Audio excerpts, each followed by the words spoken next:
May nag-comment kanina about sa post ko. Doon sa sa nagpa-legit check ako. Doon about sa mga binibenta naming alahas. Gusto ko lang sagutin. Number 1. Baka gusto ipa-appraise muna bago mag-pay. To make sure na legit na gold talaga. Ito lang po yung sagot ko. Bago po namin i-turn over yung mga items, yung mga golds sa clients namin o sa buyer namin, appraisal po muna. Especially sa mga per grams na 2 grams and above. Ganun po yun. Minsan kami pa nga yung nag-a-approach sa mga buyers namin. O ma'am, baka pwede nyo pong ipa-appraise muna bago nyo pay, diba? So, yun po yung namin, yung system namin. Number 2, hindi ibig sabihin na legit check ka niya, kundi yung items. Gusto niya ma-sure. Actually, about dun sa legit check na yun, hindi lang naman sa kanya. Kumbaga, ginawan ko lang ng sample, like, ganun, para makita din ng iba na legit talaga kami. Ganun yun. Pasensya na medyo, lang ako. Number 3. Meron naman daw legit sellers na minsan nagkakamali din sila. Sa akin, or sa amin, in behalf sa L&N Chain and Cards collection, I think hindi tayo perfect, right? Hindi tayo perfect as sellers. Nagkakamali, yes. Pero we need to satisfy yung mga buyers natin. Diba? Pang-4.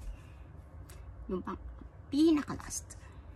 Actually, yun talaga yung main reason bakit ako nagpa-legit check. It's because about sa down payment. Actually, sa down payment naman po, hindi kami nag-require kapag 2 grams yung items pababa. Kasi kaya kong i-cover up yun.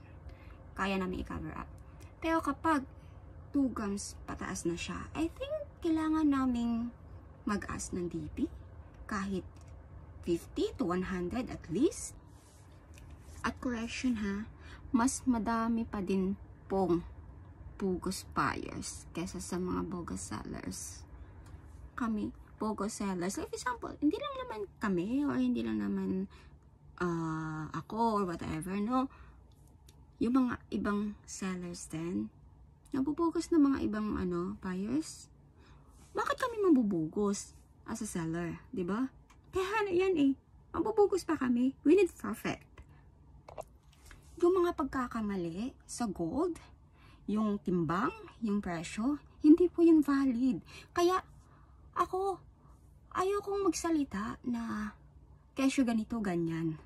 Kasi ayoko din masira yung iba kong kapwa sellers. Pero para sa akin, yung pagkakamali, hindi pwede po yun sa gold na tinatawag. Kasi, bawat sentimo, bawat piso, pinaghihirapan po natin.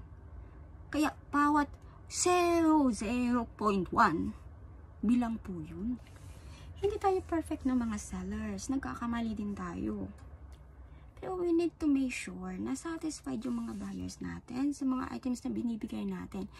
Kami, actually, honestly kami, bago namin i-release yung mga items, bago namin i-close deal yung items na yan, we have to make sure na naiintindihan ng mga clients namin o ng buyers namin na kung ano yung mga items na kukunin nila.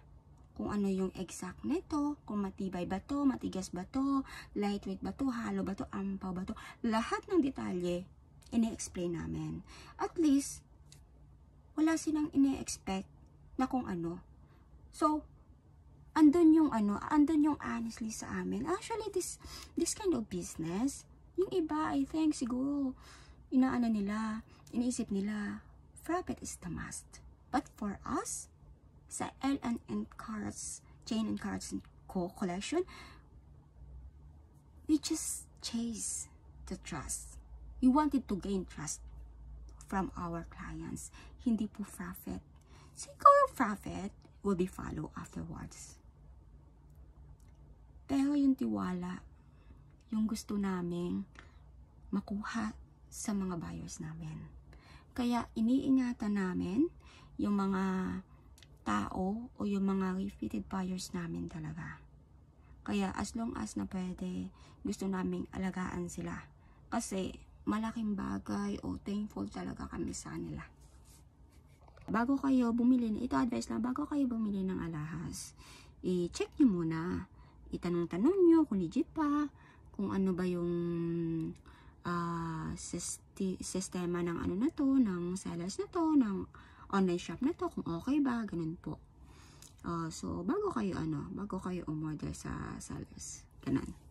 And kung wala po talaga kayong tiwala sa, sa online sale or bumili or mag-purchase ng gold sa online, mas mabuting sa shop po kayo bumili.